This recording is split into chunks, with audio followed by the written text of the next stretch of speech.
a brother risks his life, finding his way out of a twisted canyon. It was scary being alone and scary leaving him alone. At stake was his older brother's life. I didn't know if he was going to be okay. Then, when he succeeds, rescuers risk their lives too, in order to find the injured hiker. It's a very treacherous part of the country, very unforgiving. I just refused to die. His leg shattered with a life-threatening fracture. We've got to hurry. This is serious. It's a race against time for the injured and the rescuers in a high-stakes fight to survive. In the wild, when things go bad, they go bad fast. Without warning, your life can hang by a thread.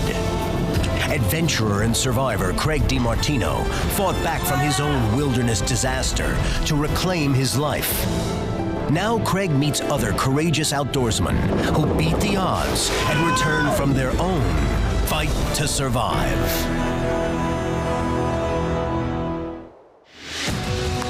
Hi, I'm Craig DiMartino. When accidents happen, we tend to look back and mull over what we could have done differently. For the Harris brothers, Justin and Jeremy, maybe they should have decided to not go hiking in a remote Utah canyon on an unseasonably cold day. But it didn't matter when Justin fell 20 feet, shattering his leg beyond use. Dying from hypothermia was a real threat for both of them. If Jeremy couldn't find his way out of the canyon in time to get help, the harrowing hours they would each spend alone would likely be their last.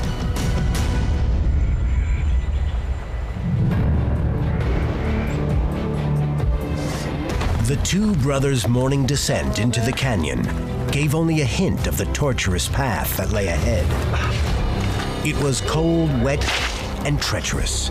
Night was closing in fast. As temperatures dipped below freezing, the priority was to get out of the canyon quickly and return to base camp. You got a down climb. Come on. Then, when Justin fell and broke his leg, their bad situation became a whole lot worse. What are we gonna do? I'll climb through, I'll get help, and I'll bring help back. We made the decision that Jeremy was going to have to get out of there. I love you. I love you. As he was getting ready to leave, we told each other that we loved each other, we'd be strong, and we'd be able to get out of this. I remember him going farther down the canyon from me, and he was gone. Justin estimated that it could take Jeremy about 3 or 4 hours to wind the few miles out of the canyon and hike back to their base camp. From there, his brother would call for help, and then it would probably take another 3 or 4 hours before a rescue team arrived. In the meantime, Justin could do nothing more than suffer his painful injury and the numbing cold. I remember just feeling really miserable, really angry, thinking how stupid I was. How could I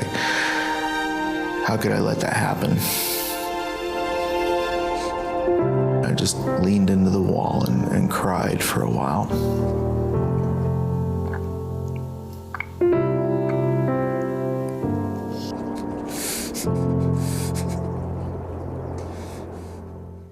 To better understand their dire situation, Craig DiMartino returned with Justin and Jeremy to those desolate Utah canyons. Being alone in that kind of a spot is probably pretty scary.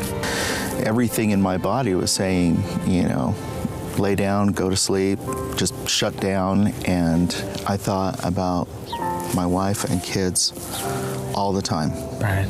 And I knew I had to do everything that I could to get out of there, get back to them, and be a dad. Justin forced himself to stay awake, checking on his leg that was severely swollen from a compound break in his shin bone, and doing what he could to keep warm. I started to wonder about shock. I didn't want to start to lose my mental capacity and not know what was going on. So I sat there and I thought about my children's and my wife's names and birth dates. Just Repeated that over and over again, and I thought if I could do that 100 times and not forget things, then I was doing fine.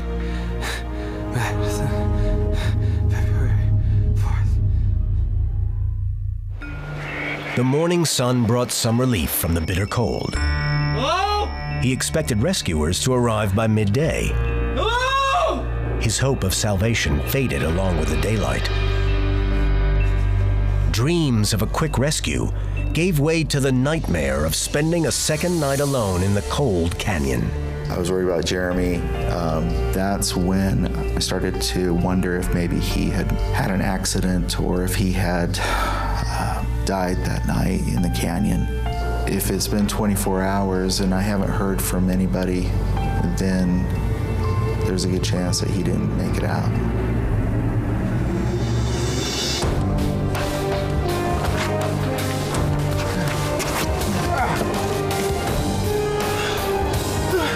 Justin had no way of knowing that his brother had in fact made it out of the canyon. From the minute he left Justin, Jeremy struggled for miles over boulders and across freezing pools of runoff water. No. At one point, he lost his way and had to retrace his steps. By Sunday morning, he was exhausted, hallucinating and suffering from severe dehydration and hypothermia. I made it back to base camp. I got in the car and started it and started the heater. Justin had a cell phone there, but it was dead. So I had to charge it.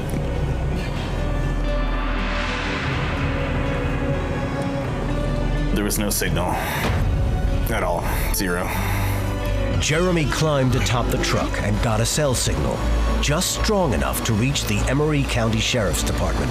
911, what's the address of your emergency? We're up here at Baptist Draw. He fell, he's down in the canyon. They immediately mobilized the all-volunteer Emery County Search and Rescue Team. SO701. Typically, our rescues are slot canyon rescues. Our ETA, we are 10 minutes out. They are the most dangerous place I've ever been in my life.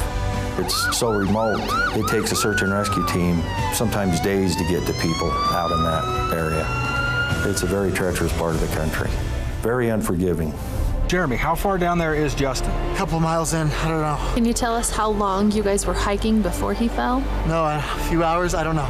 Jeremy was just exhausted beyond belief. Just go look for him. He's out there somewhere. He's alone. Just relax, Nurse. We'll get an ambulance on its way and get you taken care of. Normally what we do is we would take the person back to where the injured party is, but he was in such a condition, the only thing we could do was have him taken to a hospital. When I was taken to the ambulance, I was completely depleted. They couldn't even put an IV in me. I was so dehydrated. Let's split up. We'll work in teams. Jeremy told the rescuers, as best he could describe, where Justin had fallen. We decided that we'd have to find out from the top of the canyon where he was down at the bottom. Justin! Hey, Justin! Oh, Justin! We could not see the bottom of the canyon. Justin! We threw some light sticks down, and they just disappeared. Down in the dark canyon, Justin had no clue yet that a rescue was in the works. My body was telling me, lay down and go to sleep, but I couldn't. I was too nervous about maybe falling asleep and not waking up. If he lost his fight to stay awake, if he nodded off, even for a moment, he might not hear the searchers. If he slept now, he'd likely die in the canyon.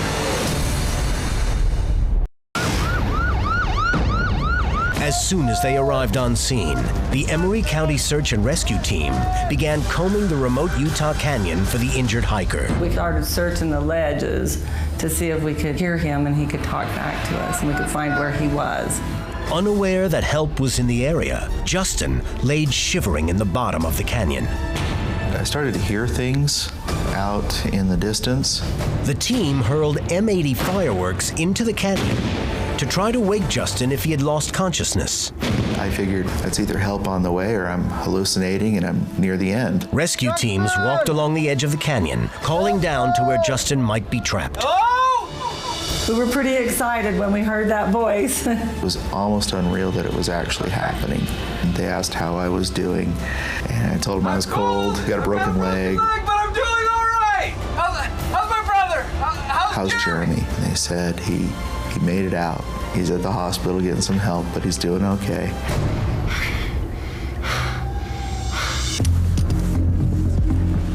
The crew estimated that Justin was nearly 500 feet below the mesa. A few team members began a treacherous rappel down the steep canyon walls. We had to do 3 rappels in the dark. Couldn't even see the bottom of where we were rappelling.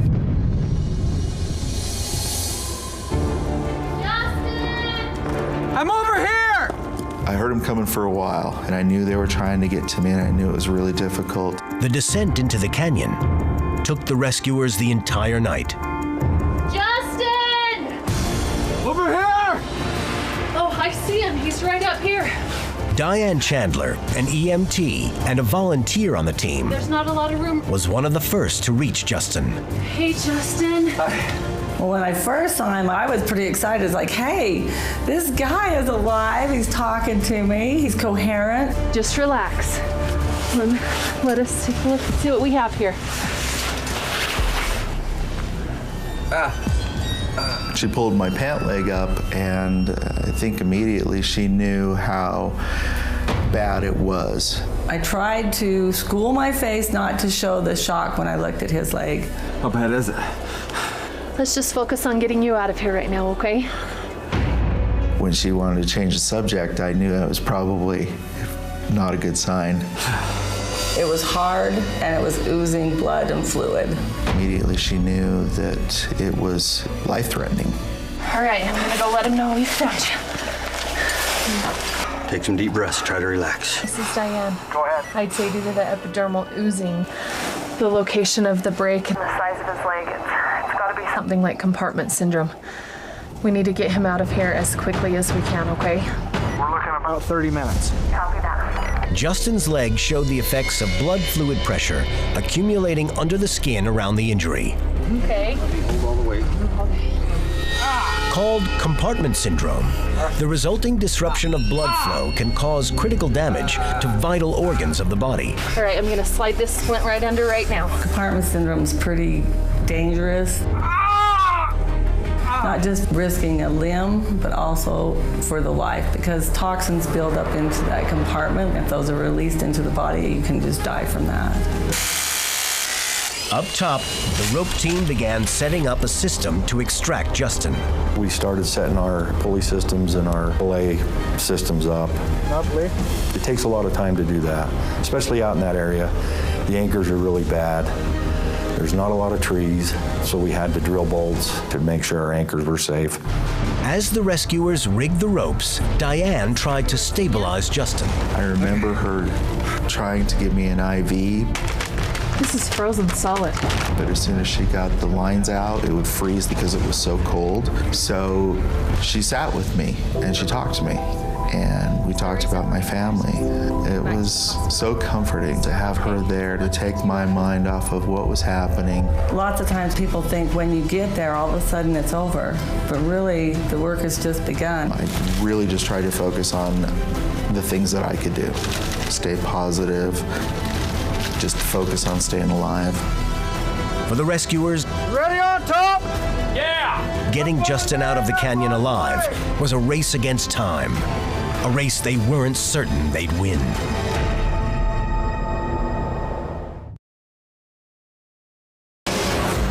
Justin Harris had fallen deep into a Utah canyon, shattering his leg.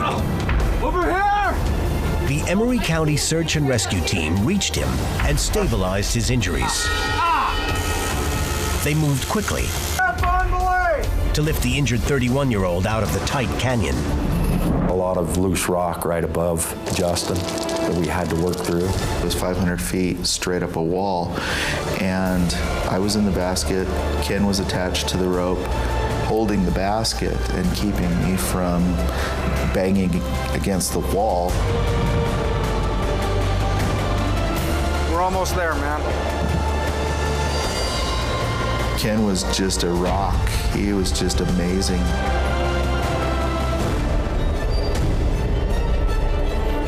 There were several obstacles we had to overcome.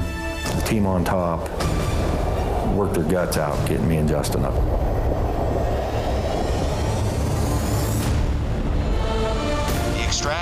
From the hospital, Jeremy watched his brother's rescue unfold on live television. I knew that they were hauling him up the wall, but I didn't know that he had made it up until I saw it on television. Frigid November temperatures have added to the urgency. Yeah. Justin, it's your wife.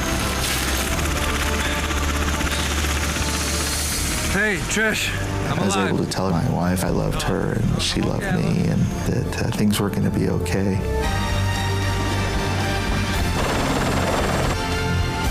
A life flight helicopter rushed Justin to the Intermountain Medical Center in Salt Lake City.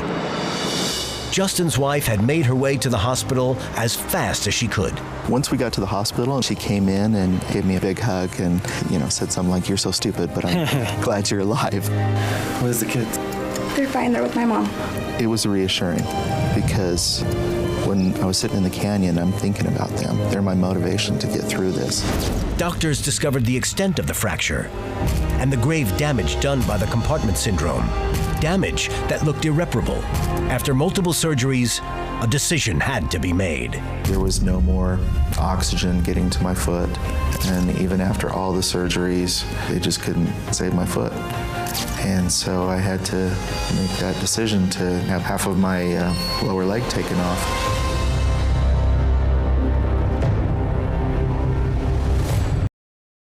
A canyoneer's worst nightmare. Slipping off a high ledge and shattering a leg. Justin Harris's long nightmare ended. Oh, I see him. When rescuers found him and lifted him 500 feet up from the canyon floor. He was only rescued because his younger brother Jeremy never gave up trying to find his way out of a canyon maze while fighting off hypothermia.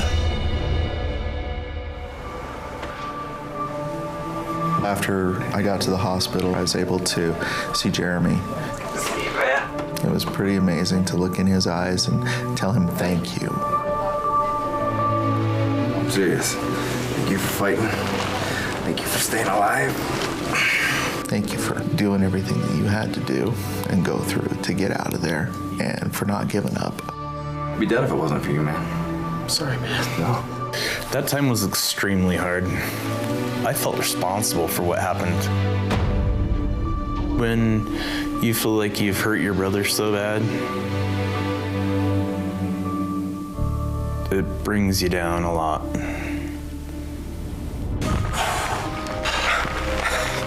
I'm gonna take a picture. Okay. That night in the canyon, just before Jeremy left Justin to get help, they took a snapshot of each other.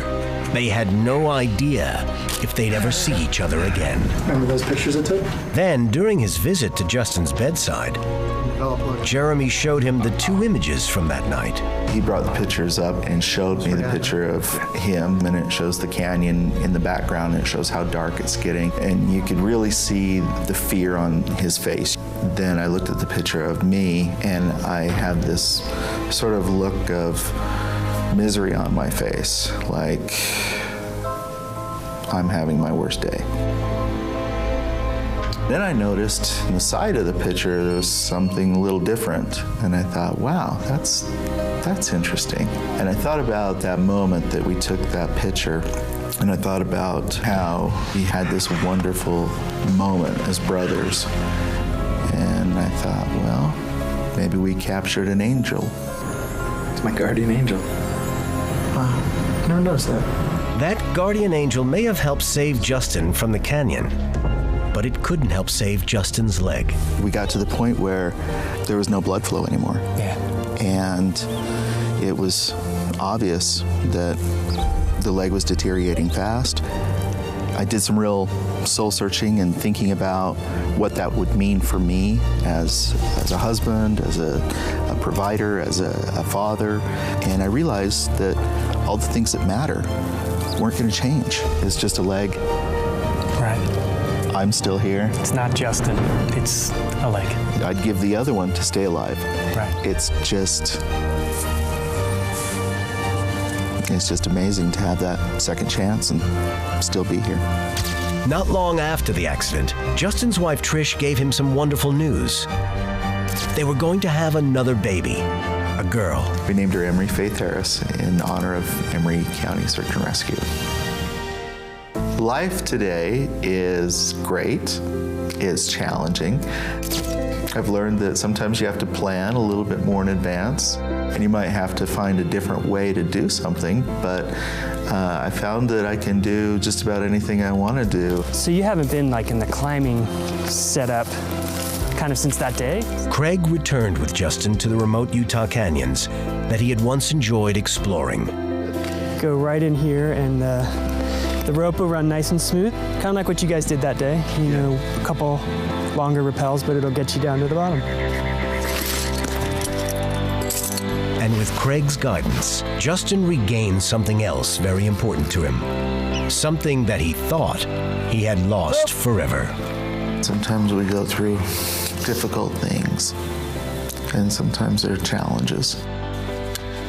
Lean into it. But if we keep moving forward and we love each other, we'll get through anything. Woo! To see him do what he does with one leg is amazing. He takes care of everything. He holds it down, and he's only got one leg. Lovely. Justin's absolutely amazing. Yeah. All right. That's great. Awesome. That's great. Welcome back. Yes. Welcome back, my friend. When their bodies started to fail them, both brothers somehow found the inner strength to keep going. They both had some survival training, but perhaps just as important was the love these two brothers had for each other. It made all the difference in their epic fight to survive.